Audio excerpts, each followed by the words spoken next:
శివరాత్రి ప్రతి నెల వచ్చే మాస శివరాత్రుల్లో ముఖ్యంగా మహాశివరాత్రి ముఖ్యమైనది. లింగ రూపంలో పూజలు అందుకుంటాడు. ఈరోజు శివుడు లింగ రూపంలో ప్రత్యక్షమయ్యాడు. శివుడు తాండవం చేసిన రోజు, శివపార్వతుల వివాహం జరిగిన రోజు ఈరోజు. అలాంటి శివరాత్రి గురించి వివరంగా కథలు చెప్పుకుందాం. 1వ కథ, రుద్రతాండవం. ఒకసారి దక్షుడు పెద్ద యజ్ఞం మొదలుపెట్టాడు. ఆ యజ్ఞానికి శివుణ్ణి పిలవలేదు. సతీ యజ్ఞానికి వెళ్దామని శివుణ్ణి అడిగింది. పిలువని యజ్ఞానికి వెళ్తే అవమానం జరుగుతుందని చెప్పినా వినదు. సతీ ఒక్కతే తండ్రి యజ్ఞానికి వెళ్ళింది. అక్కడ దక్షుడు శివుణ్ణి అవమానిస్తాడు. అది తట్టుకోలేక సతీ అగ్నిదహనం అయ్యింది. ఈ విషయం తెలుసుకున్న శివుడు కోపంతో శోకంతో భరించలేక రుద్రతాండవం ప్రారంభించాడు. రుద్రతాండవం కోపం, నాశనం, విధ్వంసంను సూచించే తాండవం. శివుడు భూమి ఆకాశం అంతా కంపించేలా నృత్యం చేస్తున్నాడు. దేవతలు భయంతో ఈ తాండవం ఆపాలి, ఈ తాండవం లోకాల్ని నాశనం చేసేలా ఉంది అని భయపడుతున్నారు. ఆ సమయంలో విష్ణువు ముందుకొచ్చి శివుడు మోసుకొస్తున్న సతీ శరీరాన్ని ఖండించి భూమిపై వేర్వేరు ప్రదేశాల్లో పడేలా చేశాడు. అవి శక్తిపీఠాలుగా మారాయి. అప్పుడు శివుడు కోపం తగ్గి తాండవం ఆపాడు. సతీ లేకపోవడంతో బాధతో శివుడు ధ్యానంలోకి వెళ్ళిపోయాడు. 2వ కథ, శివపార్వతుల వివాహం. సతీ అగ్నిదహనం, శివుడు ధ్యానంలోకి వెళ్ళాక పర్వతరాజు హిమవంతుడు భక్తితో దేవి శక్తిని పుత్రికగా కోరాడు. సతీ పార్వతిగా పుట్టింది. చిన్నప్పటి నుండే పార్వతి శివుణ్ణి పూజిస్తూ తన పతిగా భావించింది. పార్వతి ఎదిగాక అడవిలోకి వెళ్ళి సంవత్సరాల పాటు తపస్సు చేసింది. ఆకులు తిని జీవించింది. చివరికి శ్వాసతోనే తపస్సు చేసింది. ఆమె తపస్సుకు దేవతలందరూ ఆశ్చర్యపోయారు. అందుకే శివుని తపస్సు భంగం చేసి పార్వతి మీద ప్రేమ పుట్టేలా చేసేందుకు కామదేవుడు, అతనే మన్మధుడు, అతని సహాయం తీసుకున్నారు. కామదేవుడు తన భార్య రతితో కలిసి హిమాలయానికి వచ్చాడు. పువ్వుల బాణం సిద్ధం చేసి శివుడు తపస్సు చేస్తున్న చోట కురిపించాడు. కామదేవుడి ప్రేమ బాణం శివుని హృదయంపై వదిలాడు. శివుడు ఒక్క క్షణంలో తపస్సు నుండి లేచి ఆ బాణం తన తపస్సు భంగం చేసిందని తెలుసుకొని కోపంతో 3వ కన్ను తెరిచాడు. అక్కడి నుండి వెలువడిన అగ్ని కామదేవుడిని పూర్తిగా భస్మం చేసింది. ఒక్క క్షణంలో మన్మధుడు కనిపించకుండా పోయాడు. కామదేవుడి భార్య ఏడుస్తూ, ప్రభు, నా భర్త తప్పు చేశాడు, కానీ లోకం మేలు కోసం చేశాడు, దయచేసి దయ చూపండి అని శివుణ్ణి వేడుకుంటుంది. శివుడి హృదయం కరిగి కామదేవుడి శరీరం లేకపోయినా అతని శక్తి ప్రభావం, ప్రేమ, ఆకర్షణ ఎప్పటికీ లోకంలో ఉంటుంది అని చెప్తాడు. కామదేవుడు అనంగుడు, అంటే అదృశ్యుడు అయ్యాడు.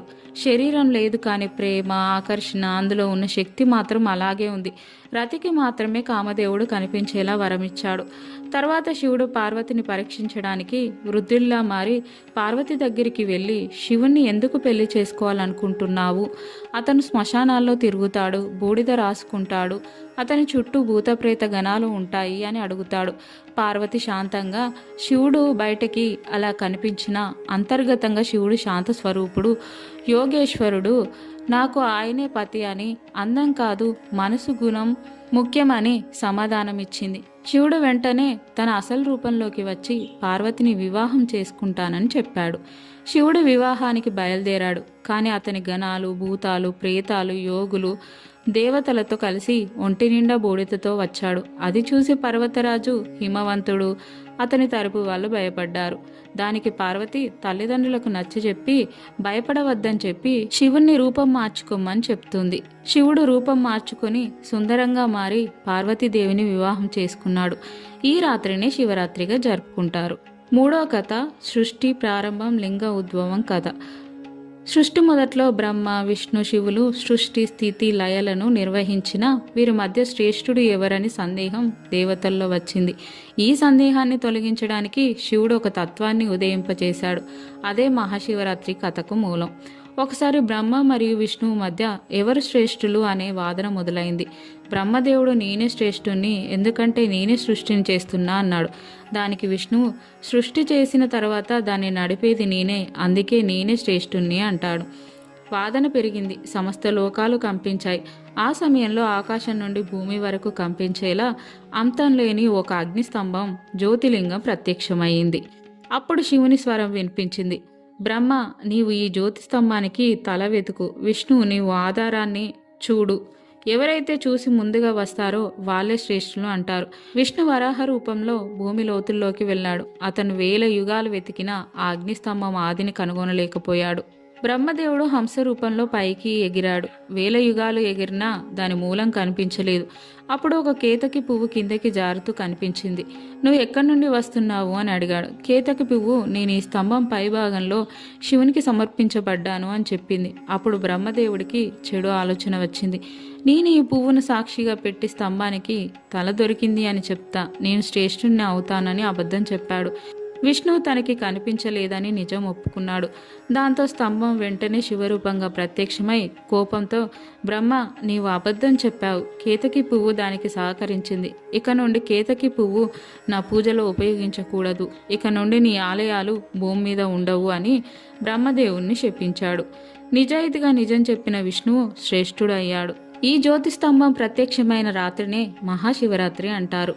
ఇప్పటిదాకా శివరాత్రికి సంబంధించిన కథలు తెలుసుకున్నాం. ఇప్పుడు శివరాత్రికి సంబంధించిన శివభక్తుల కథలు తెలుసుకుందాం. అందులో మొదటిది బోయవాని కథ. పూర్వం ఓ బోయవాడు ఉండేవాడు. అడవికి వెళ్లి జంతువులను వేటాడి కుటుంబాన్ని పోషించేవాడు. అయితే ఓ రోజు ఉదయాన్నే వెళ్లిన అతడికి ఒక్క మృగం కూడా కనిపించలేదు. పొద్దు పోయేదాకా ఎదురు చూసినా ఫలితం దొరక్కపోవడంతో నిరాశగా ఇంటికి బయలుదేరాడు. మధ్యలో ఓ సరస్సు కనిపించింది. దీంతో ఏదైనా జంతువు నీళ్లు తాగడానికి వస్తే వేటాడొచ్చని భావించి దగ్గరలోని ఓ చెట్టు ఎక్కి కూర్చున్నాడు. అతడికి ఊతపదంగా శివ శివ అనడం అలవాటు. అది మంచో చెడో కూడా అతనికి తెలియదు. చెట్టుపై నుంచి జంతువులు సరిగ్గా కనిపించేందుకు ఆ చెట్టు ఆకులు కొమ్మలు విరిచి కింద పడేస్తున్నాడు. ఇంతలో ఓ ఆడ జింక అటుగా వచ్చింది. దాని మీదకు బాణం ఎక్కుపెట్టగా జింక మానవ గొంతుతో తనని చంపవద్దని వేడుకుంది. తనని చంపడం అధర్మం అంటూ ప్రాణభిక్ష పెట్టమని ప్రాధేయపడింది. మామూలుగా అయితే అతడి మనసు క్రూరంగా ఉండేది. కానీ ఆ జింక మానవ భాషలో మాట్లాడేసరికి ఏం చేయలేక వదిలేశాడు. అలా రెండో జాము కూడా గడిచింది. ఇంతలో ఇంకొక ఆడ జింక అటుగా వచ్చింది. దాన్ని కూడా చంపాలని బాణం ఎక్కుపెట్టగా తను బక్కపల్చగా ఉన్నానని, తన మాంసంతో మీ కుటుంబం ఆకలి తీరదంటూ విడిచిపెట్టమని కోరింది. మరికొద్దిసేపటికి నీకు ఏ జంతువు దొరక్కపోతే తానే తిరిగి వస్తానని వేడుకుంది.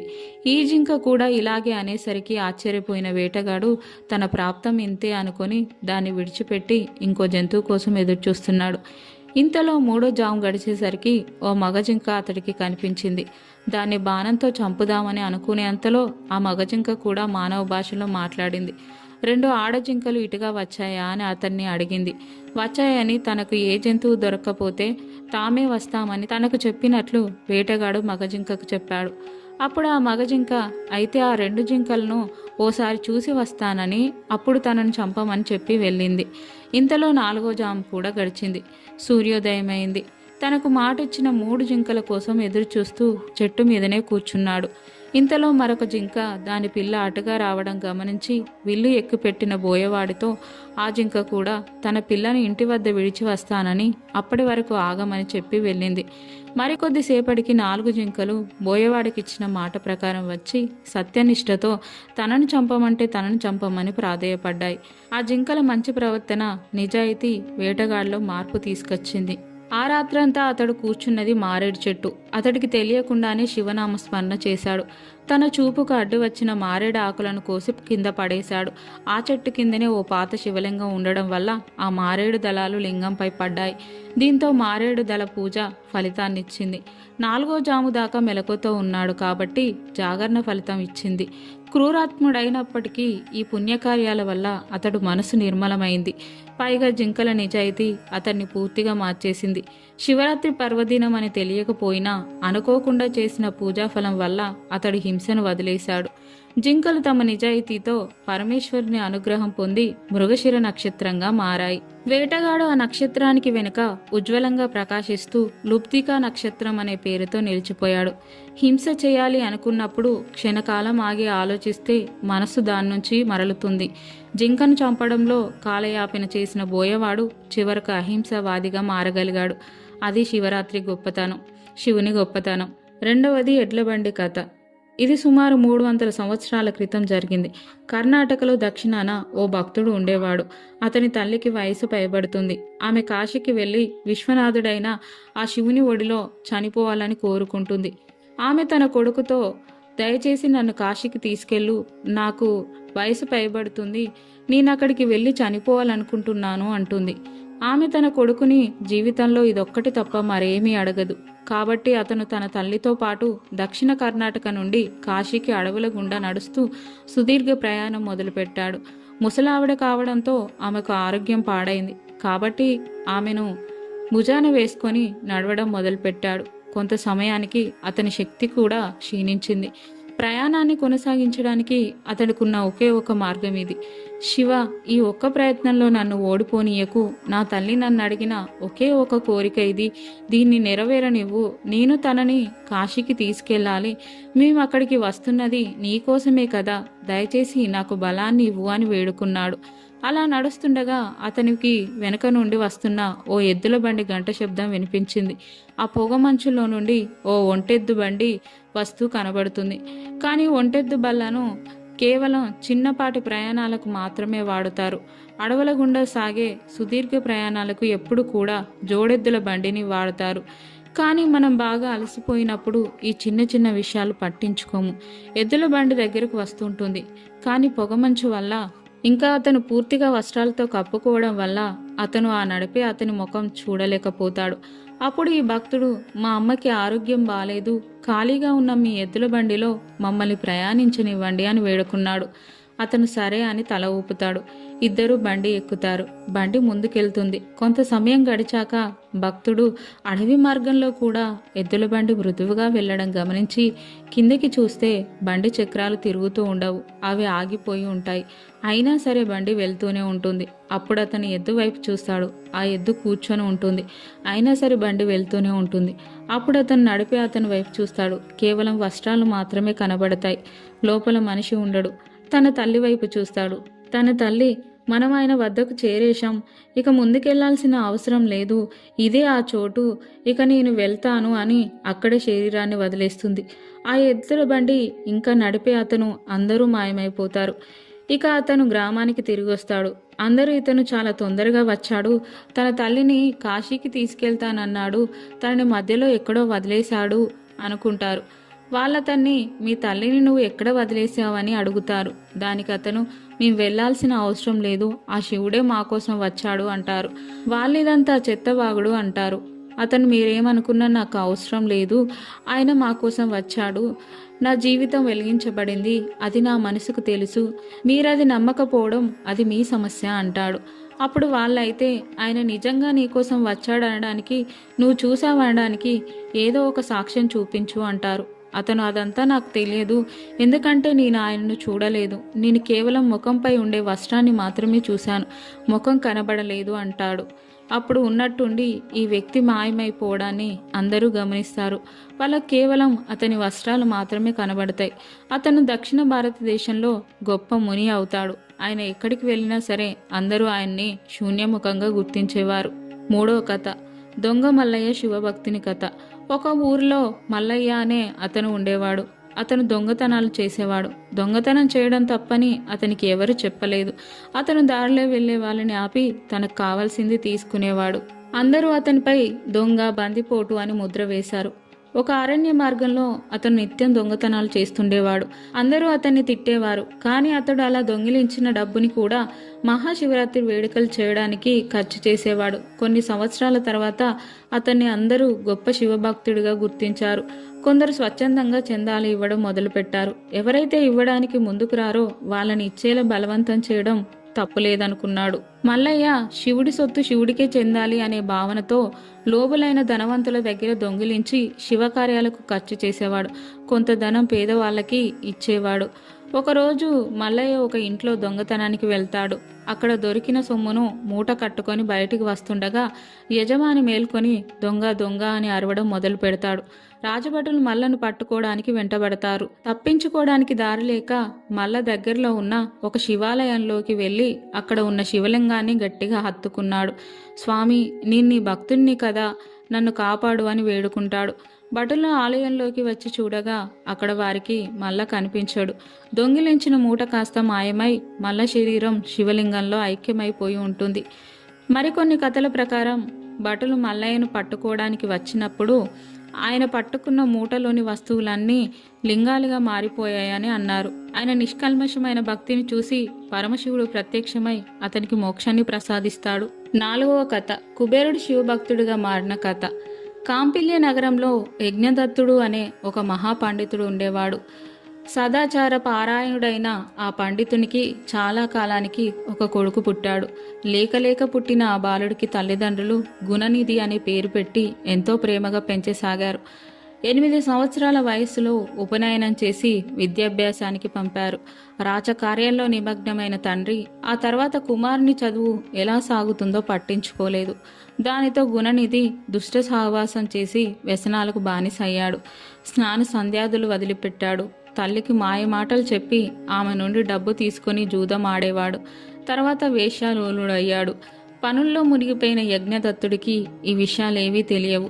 యజ్ఞదత్తుడు తీరిక వేళల్లో ఎప్పుడైనా కొడుకు గురించి భార్యను అడిగితే బాగా చదువుకుంటున్నాడని కొడుకు మీద ప్రేమతో ఆమె అబద్ధం చెప్పేది. తండ్రి పట్టించుకోకపోవడం, తల్లి గారాబం వలన గుణనిధి పూర్తిగా చెడిపోయాడు. ఇది తెలియని యజ్ఞదత్తుడు కుమారుడికి 18 సంవత్సరాలు నిండిన వెంటనే ఒక మంచి కుటుంబం నుంచి వచ్చిన కన్యతో వివాహం జరిపించాడు.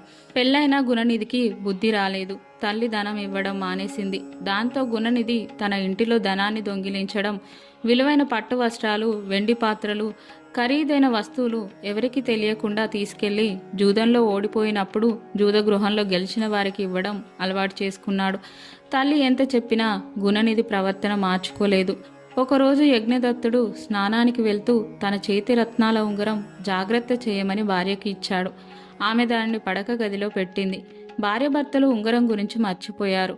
గుణనిధి దాన్ని దొంగలించి జూదంలో ఓడిపోయి గెలిచిన వాడికి సమర్పించుకున్నాడు.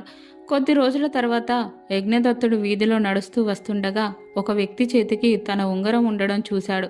వాణ్ణి ఉంగరం నీకు ఎక్కడిది అని బెదిరించి అడగ్గా ఆ వ్యక్తి గుణనిధి వ్యవహారం అంతా చెప్పి తను ఆ ఉంగరాన్ని జూదంలో గెలుచుకున్నట్లుగా చెప్పాడు.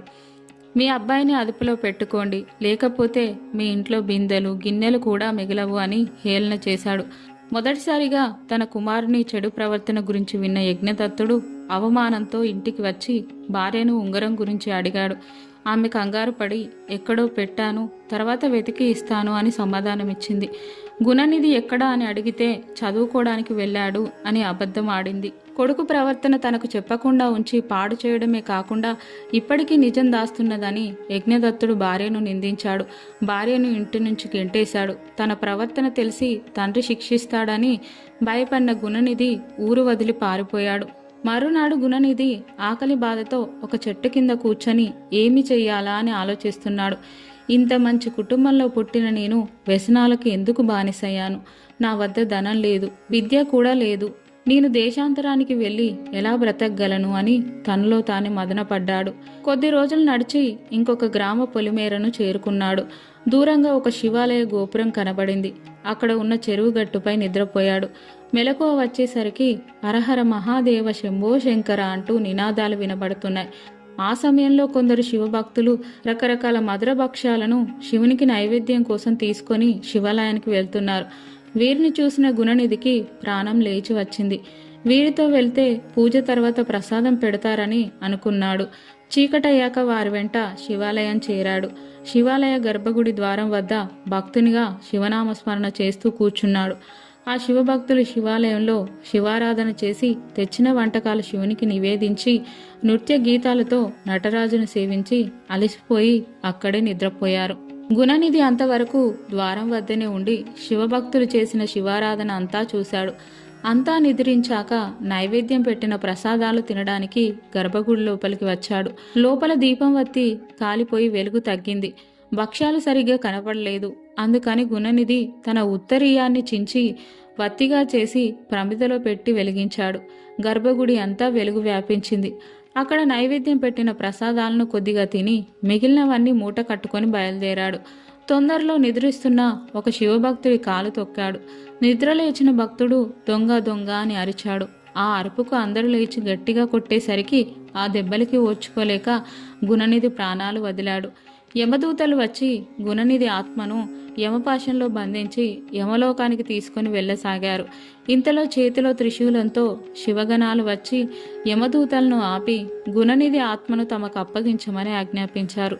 యమదూతల ఆశ్చర్యంతో, శివదూతలారా, ఈ గుణనిధి పాపాత్ముడు, ఆచార వ్యవహారాలు పాటించలేదు, తల్లిదండ్రులకు కష్టం కలిగించాడు, జూదరి దొంగ అయిన ఇటువంటి వానితో మీకేమి పని అన్నారు. శివదూతలు నవ్వుతూ, యమకింకర్లారా, మీరు చెప్పిందంతా నిజమే, కానీ ఈరోజు బహుళ చతుర్దశి, ఇది శివునికి ఇష్టమైన మాస శివరాత్రి. తెలియకపోయినా వీడు రోజంతా ఉపవాసంతో గడిపాడు.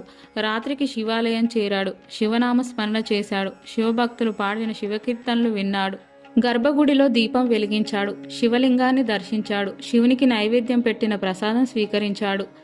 దీనివలన వీనికి కైలాస ప్రాప్తి లభించింది అని చెప్పి గుణనిధి ఆత్మను తమతో కైలాసానికి తీసుకెళ్లారు. యమదూతలు యమపురికి వెళ్లి యమధర్మరాజుకు జరిగిందంతా వివరించాడు. అప్పుడు యముడు యమకింకర్లతో ఇలా చెప్పాడు: భటులారా, మీకు ధర్మ సూక్ష్మం వివరిస్తాను, జాగ్రత్తగా వినండి.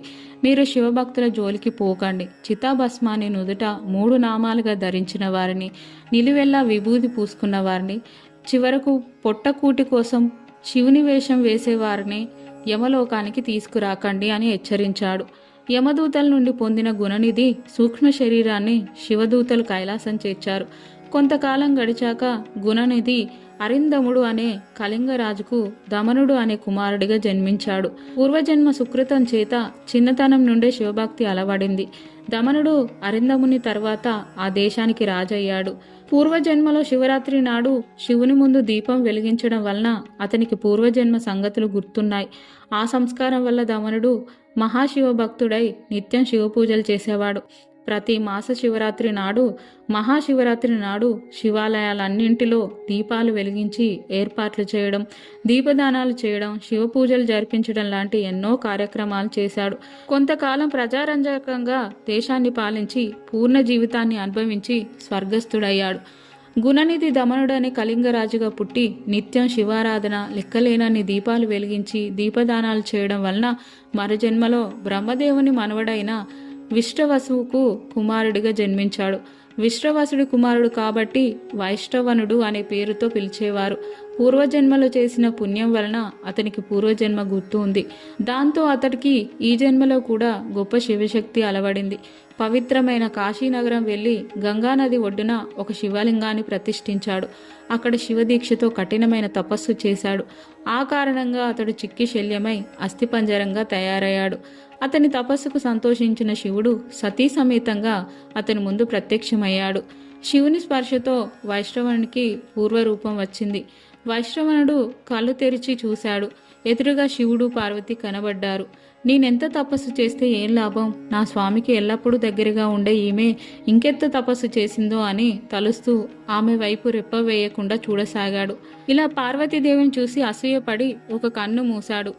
దానివల్ల అతని కన్ను ఒకటి పగిలిపోయింది. వైష్ణవనుని తీరు నచ్చని పార్వతి శివునికి ఏదో చెప్పబోయింది. శివుడు నవ్వి పార్వతితో, ఈ వైష్ణవనుడు నా భక్తుడు, మన పుత్రుని వంటివాడు.